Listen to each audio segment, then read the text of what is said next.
In our morning rounds, there's new thinking on psychiatry. Nearly 1 in 5 American adults lives with mental illness. It's an area of medicine that used to be overlooked, but that is changing.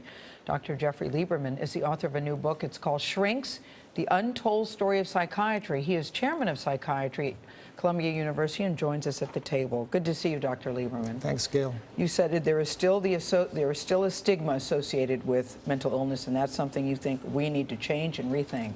Absolutely. I mean, it's been historically the fact, and even though we've made tremendous scientific progress in the last 50 years, the old attitudes still prevail, and that was a major motivation for writing this book.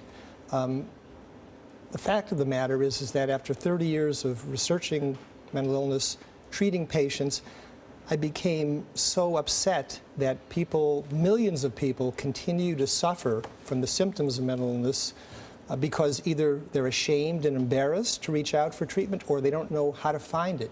It's like we have a population of people who are suffering from infectious diseases, tuberculosis, pneumonia, strep, AIDS, and we're not using antibiotics, we're not using vaccines, we're not using protease inhibitors. And it's due to basically lack of awareness and prejudice. But it can be treated and treated effectively. It absolutely can. I mean, in all candor, though, it's a recent development. You know, up until the 1950s, if you had a mental disorder, there was little that any doctor could do to alleviate your symptoms. But that's all changed. We do have effective treatments, whether it's medication, whether it's psychotherapy, whether it's neuromodulation. But is there concern or too much concern in your estimation about over-treatment? 248 million prescriptions a year for antidepressants? No question about it. I mean, antidepressants, psychostimulants for so-called ADHD, medication to treat, childhood behavioral disturbances. But do we overprescribe antibiotics? Probably. Do we overprescribe some things? Yes. So this isn't a problem with the science. It's a problem with the clinical practices, which we have to contain. Better diagnosis, more rigorous application of therapies. So there can be more diagnosis but less prescription? Or less diagnosis. I mean, the population frequency of a given disorder is something which can be determined very precisely. And so people who have the disorder, who have symptoms that are distressing and disabling and want treatment should be treated. Those that don't or don't have the disorder shouldn't be. How do you make that determination? Yeah. It's made the same way your doctor determines whether you need a cardiac stent, whether you need to take an antihypertensive.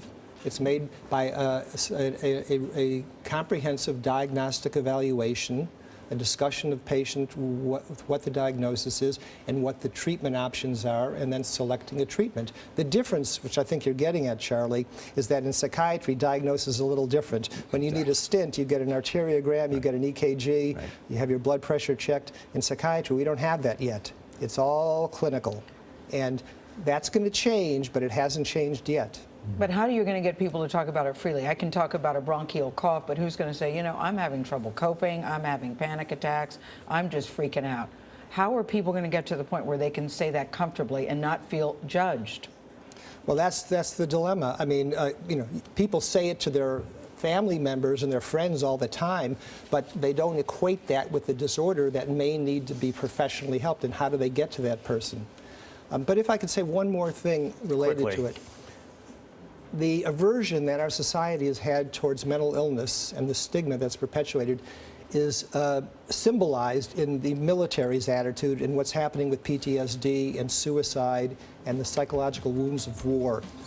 These have been historically denied. They're now hugely prevalent. We should be all over this, just like we should be all over the treatment of mental illness. Dr. Jeffrey Lieberman, thank you very much. Shrinks goes on sale tomorrow.